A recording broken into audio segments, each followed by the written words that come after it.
884 € izmaksā man šis filtrs, un varam turpināt beidzot projektu Golf 6. Bet pirms tam pastāstīšu jums, kā var izvairīties no šādām izmaksām, ko darīt, ja jums ir aizaudzis DPF filtrs, un kādas ir alternatīvas, ja jūs nevarat iziet tehnisko apskati dēļ cietajām daļiņām. Kā notiek dīzeļdegvielas sadedzināšana dzinējā? Degviela un gaisa tiek sadedzināti pēc iespējas efektīvāk, bet, neskatoties uz to, paliek nesadedzinātās daļiņas, kuras iziet izplūdē un tad tiek filtrētas caur DPF filtru. DPF filtrs ir uzkonstruēts tādā šūnveida veidā, kur šeit ir tas filtrs, kur aizķerās tās nevēlamās daļiņas, kuras mums nevajag, kuras piesārņo pasauli un tā tālāk. Un šeit jau mums nāk tīrais gaiss un iet tālāk uz izpūtēju. Laika gaitā šis filtrs aiztaisās ciet, un tad rodās, uzzīmēsim šeit tādu izpūtēju, un tad rodās spiediens.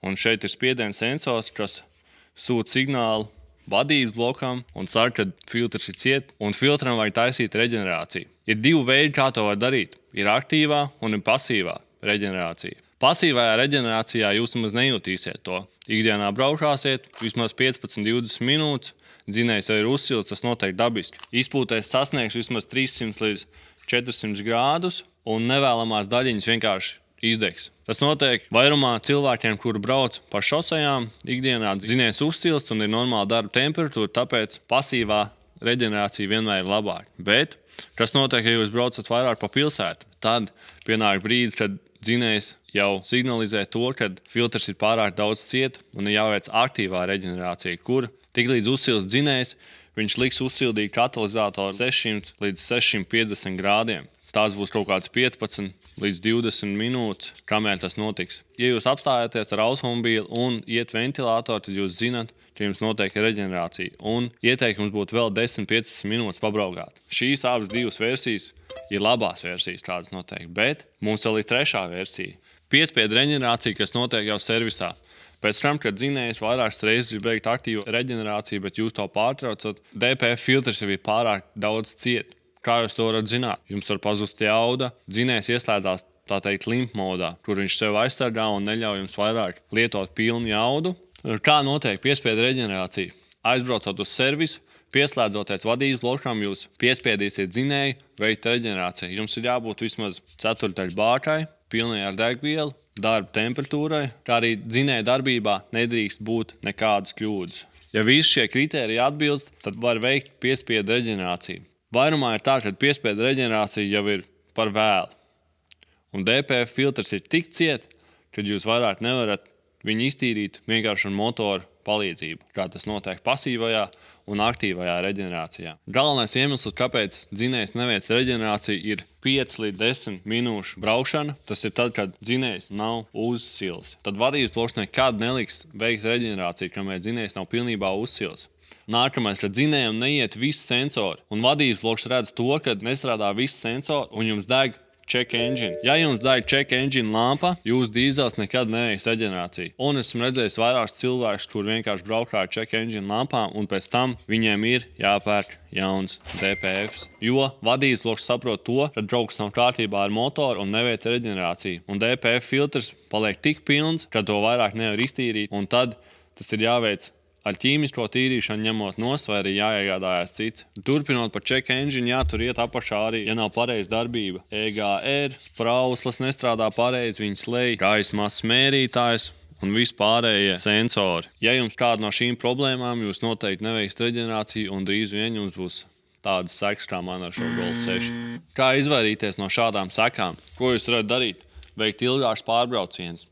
Tas ir, ja jūs ikdienā braucat 5 līdz 10 minūtes, tad paņemiet kādu svētdienu, izbraucat 20 līdz 30 minūtes. Un apmēram turam dzinēja apgrieziens no 2000 līdz 2500 dzinēja apgrieziens. Tas ir ar kaut kādu 4. ātrumu pazāģējam uz kaut kādu 100 km/h, 90 km/h atļautais. Un viņam vajadzētu iztīrīties. Vēl ko darīt, ja noslāpst un iet ventilātori. Jūs zināt, ka tas ir signāls, kad notiek reģenerācija. Tad jūs piedarbināt atpakaļ transporta līdzekli un dodieties vēl 10-15 minūšu braucienā, lai viņu pabeigtu. Jo, atkal, ja būs nepabeigt, tad katru reizi, kad jūs nepabeigsiet, filtrs krājās, viņš krājās tik pilns, kad jau vairāk nepalīdz parastā motora darbība un jāvēršās servisā. Un, ja jūs turpināsiet lietot savu automobīlu normālajā režīmā, uzsildot motoru, braucot vismaz 30 minūtes dienā, vienā braucienā uzsildot motoru, tad visam būtu jābūt kārtībā. Un, ja jūs neredzat nekādas check engine lampas un vispārējo, tad visam būtu jābūt labi. Bet vēl viena lieta, ko es gribētu piebilst, ir eļļa. Manuprāt, par šo nerunā daudz. Cilvēki nezina šo niansi, bet eļļā ir vairākas ķīmiskas vielas, kas veido minerālos pelnus, ko no dīzeļa partikulārā filtra nevar izdedzināt. Tad no šo ķīmisko elementu apzīmējums ir SAPS. Tas ir no angļu valodas tulkojumā sulfātiskie pelni. Tad P burts nozīmē fosfors, beigās S mums ir sulfurs, tas nozīmē sērs. Šie ķīmiskie elementi pārsvarā paliek DPF filtrā un viņus nevar izdedzināt. Katram automobīļu ražotājam jāvadās pēc Eiropas regulas standarta. Viņš saucās ACEA. Un pēc tam mums nāk apzīmējumi C1, C2, C3, C4 un C5. Šīs apzīmējums apzīmē Eiropas standarta komisija, kas ir izveidojusi šo tabulu, pēc kā ražotājiem ir jāvadās. Tad no C1 ir priekš Fordiem, C2 priekš Mazdām, C3 ir tāds universālais priekš BMW, Volkswagen grupai un Mercedes-Benz. C4 un C5 ir vēl citiem automobīļu ražotājiem, bet pa lielam šie standarti iet no C1 uz C5 no vecākā uz jaunāko, jo C5 jau ir tādas eļļas, kā piemēram 0V20, kas jau nāk jaunākiem Renault dzinējiem. Bet un kas jums būtu jāzina galvenais no viss šī, ir kādā kategorijā ir jūsu automobīls, jo tādējādi jūs izvairīsieties no iespējamām izmaksām DPF filtra maiņai. Tāpēc nākamreiz, kad jūs braucat uz servisu, uz eļļas kānas parasti ir šie apzīmējumi ACA un C1, C2, vai C3, vai C4, vai C5. Un tad jūs zināt, kāds jums ir transporta līdzeklis un noskaidrojat pēc ražotāja, kāda eļļa jums jālej. Jo tas ir būtiski tieši priekš DPF filtra. Turpinot tālāk, ja jums viss šis ir kārtībā, jūs braucat ar savu automobīlu normālā režīmā, jūs veicat reģenerāciju, bieži jūs liejat pareizo eļļu, tad jums nevajadzētu būt problēmas. Bet ja jūs esat tie cilvēki, kas neskatās uz check engine lampu, un ja jūs esat tas cilvēks, kurš redz tikai mašīnas krāsu un zina, ka tam ir 4 riepas un tās ir apaļas un melnas, tad tehniskās apskates stacijā jums var rasties problēmas. Un kā lai risina šos problēmas? Ja jūsu automobīls pārsniedz cieto daļiņu skaitu, pirmā lieta, protams, jauns DPF filtrs, kurš maksā sākot no 1000 eiro normālā variantā. Otrs risinājums – lietots no kāda šrota, bet, kā mēs redzam, tendence pēdējā laikā cilvēkiem ir meklēt šādus lietotus labus filtrus, un viņi paliek aizvien mazāk un mazāk. Bet, ja jūs redzat kādu labu, kad pārdevējs saka labu filtru, paskatieties vienmēr otru pusi filtram. Tā iekšpusē jābūt tīrai un bez sodrējiem. Ja jūs ieliksiet pirkstu un tas paliks melns, tad viņš ir ar sodrējiem un viņš ir beidzis savu kalpošanas mūžu.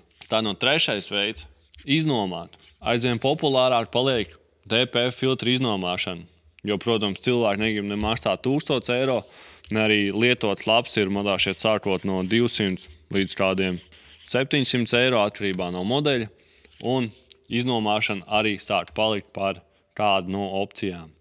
Parasti tas ir kaut kā 200 eiro plus vēl nomaiņa, kas ir 130 sākot. Cik es zvanīju visiem riņķī, kas piedāvā iznomāt, tie bija 200 eiro plus 130 maiņa, un pēc tam varbūt jums ir jāveic savirzes regulēšana, kas arī ir plus 35 eiro apmēram. Ceturtais veids – vadības bloku programmēšana. Ar speciālas programmas palīdzību jūs vienkārši nogriežat padevi, tas būs tā, ka mašīnai nebūs jauda, jo mašīna vienkārši smidzinās mazāk degvielu, būs vairāk gaisa, bet nebūs jauda. Tā mašīna ies uz priekšu, tie džeki arī paši jums aizbrauks līdz tai apskatē un viss izdarīs, bet tas pasākums maksā 500 eiro pirmajā reizē, un pēc tam katru gadu 150 eiro, jau kad tā programma būs gatava speciāli priekš jūsu automobīļu. Tas viss notiek uz XTL vai Neste maija degvielas. Bet ir vēl viena opcija. Ja jums cietās daļiņas pārsniedz nedaudz, jums ir kaut kāda 1,2 miljoni, 1,5 ir redzēts, tad jūs parasto dīzeli izbraucat līdz beigām, aizbraucat uz degvielas uzpildes staciju un ielejiet šo pašu XTL vai Neste maija degvielu. Un es domāju, ka jūs varēsiet sasniegt rezultātu un tikt zem 1 miljonu sliekšņa. un jums būs apskata rokā. Bet, ja jums jau iet pāri miljonam, jums noteikti drīz vien būs jāmaina tas filtrs vai arī jāved tīrīt. Ir vēl viena opcija par to tīrīšanu. Jūs ņemat nost un džeki ar spiedienu, ar speciālu ķīmiju jums izspiež ārā tās daļiņas un iztīra to filtru. Bet realitātē 1 no 10 mašīnām pēc tam iziet apskati, jo tas filtrs jau ir saplaisājis un no tā nav vairāk jēgas. Tāpēc šis pakalpojums maksās, man šeit arī sākās no kaut kādiem 150 eiro. Plus vēl ir noņemšana, kas būs sākot no 130 eiro. Tad šie ir galvenie veidi, kā jūs varat iziet tehnisko apskati pēc tam, kad jums ir problēmas ar DPF. Tad izdomājiet labāk, vai jūs lietojat savu automobili kārtīgi un lejiet kārtīgas eļļas, atbilstoši specifikācijai, vai arī jūs tērējāt nenormālo naudu filtram, kur jūs pat nezināt, kā izskatās, un jūs viņu ikdienā neredzat. Tad uzturam savus automobiļus kārtībā, lai nākotnē nebūtu jāuztraucās par šādām izmaksām. Esam apkārt garažā un turpinām DPF montāžu. Mums ir jāpārliek šie spiediena sensori uz jauno DPF filtru, kā arī šī zonde, jo mums nenāca jaunam filtram līdz zondes un tā tālāk. Es domāju, ka par to jāpamaksā daudz vairāk un ekstra, bet filtrs ir jauns, liekam sensors un montējam apkārt uz mašīnas. Pirms mēs braucam ārā no garažas, mums šis jaunais DPF ir jāpieprogrammē. Un, ja to neizdara, tad ir dzirdēts stāsts, ka pat viens brauciens līdz Rīgai var arī izbeigt to jauno DPF. Tāpēc piekonektējam un dodamies atkal uz apskati.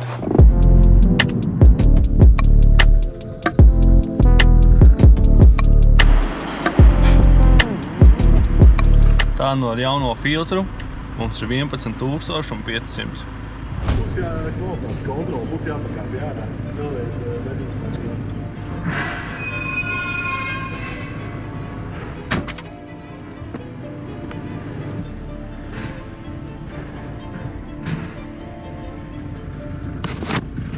Tad, kā jau redzējām, ir kaut kādas kvalitātes pārbaudas, tā viņi nosauc. Ja jums ir nepietiekami cietās daļiņas, un pēc tam jums esat normā, tad viņi filmē pilnībā un varbūt kādam sūta, jo droši vien te notiek visādas mahinācijas ar tiem filtriem. Bet mums izskatījās veiksmīgi, jaunais filtrs strādā. Tad saņēmām apskatu lapu un mums ir 4200 daļiņas. Redzam no 1,7 miljonu uz 4200 ar jauno filtru. Tad dodamies apakaļ uz garažu. Nedaudz pārtīram, noskalojam, un auto būs gatavs jaunajam saimniekam. Kā arī noskaidrosim, cik tad maksā SSA šāda Golf 6. Gads mums ir ņemts no kaut 12. līdz, man šeit ir nāk līdz 14. 2,2 litrīgs. Mums ir tikai viens Golf 6 ar 2 litrīgu dīzeli, un šis ir sedans. Izskatās, ka nav vēl piereģistrēts. Jā, tikko nav Vācijas, bet mums kaut kas šeit nav ar bumperi. Kaut te nesaiet. Kopumā jau izskatās labs, bet tas bumpers tur bišķiņ nesaiet, kas mums jāprastā. Tikko no Vācijas ideālā stāvoklī. Palīdzēsim nokārtot līzingu par apkopēm un servisu vēsturi. Mēs neko neredzam. Kā jau jūs redzējāt, cik izmaksā apkope un vispār apmeklējums servisā, jo es arī nopirku automašīnu no Vācijas. Likās, ka nekas nebūs jādara, kad viss ir izdarīts. Tomēr auto no Vācijas, bet redzējāt, cik mēs atstājām servisā. Šis mums ir vienīgais variants. Labi, paņemsim, nezinu, kas viņa vēl ir, 1.6 dīzeli. Kaut kas mums te parādās. Ņemsim no lētākā, no Vācijas, Club Edition. Kopumā izskatās labs. Servisu vēsturi, tas ir liels pluss un bonus. Iedomājieties, ja cilvēks ir kops to automašīnu, sekojas līdz servisu vēsturē vai arī nē, un tā servisu vēsturi ir izmest ārā, un vairumā viņas ir izmest dēļ nobraukuma. Jo tādā veidā cilvēki var noslēpt to, ka ir noticis nobraukums, jo vienkārši nav tā servisa vēsture. Vizuāli perfekts, izskats, nevienas rūstas. Otra tāda stāvoklī komplektācijā būs grūti atrast. Tiec vai mums ir tāds viens. Joks, bet ir diezgan grūti atrast labu golfu, jo viņi visi ir sarūcējuši. Rūs nekur neatradīsiet, te vairāk pieminēts ar to rūsu. Mums izskatās, ka te ir tāds eļas servis, un. Tās būs arī viss, cik šis maksā. 4000 eiro. Tur mums ir līdzīgs LT, bet nā, bildes tādas super duper, ko mēs redzam. Tikko vienu uzreiz. Melns izpūtējs, neizskatās pozitīvi.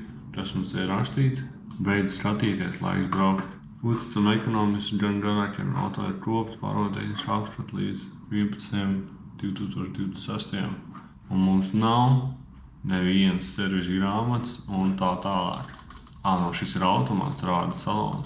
Jā, bet man vēl šeit melnais izpūtējs jūs redzējāt. Neizskatās cerīgs. Kas mums vēl šeit ir? Šeit ir vēl viens variants. Nobraukums 377 000. Ekonomiski dinamisks TDI. DGS.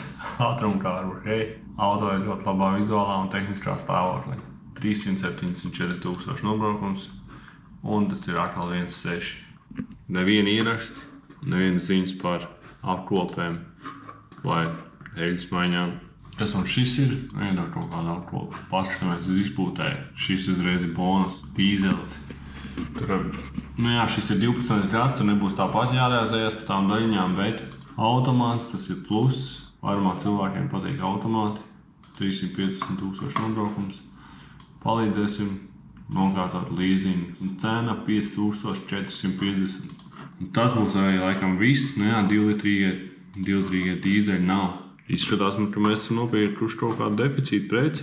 Tā kā mums kopējās izmaksas sniedzās pie 7000, bet mums reāli zina, ka tā cena, tāda pircēja priekš tādas cenas mums būs jāgaida ilgi. Tā kā ir pavasaris un mēs gribam iet tālāk un pirkt cits automašīnas, mēs tirgošanas cenu sāksim ar 6800 eiro. Tik apmēram, cik arī izmaksāja, tik liksim. Ja mēs neskaitām darbu, mēs esam kaut ko nopelnījuši, bet ja mēs skaitām, mēs esam palielam mīnusā. Tad, es domāju, sāksim ar 6800, bet, ja tu esi noskatījies šo video, un tu man parādi, tu esi noskatījies un abonējies manu kanālu un vispārējo, tad es jums atdošu viņu par 6500 eiro. Tāda iespēja jums ir līdz 15. martam.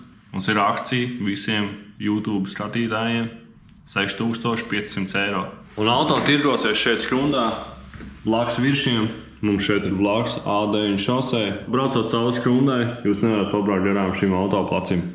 Tad līdz 15. martam mums ir super duper atlaide 6500 eiro mūsu Golfam. Tiekamies šeit un drīz vien jūs varēsiet baudīt ceļu ar savu jauno Golfu.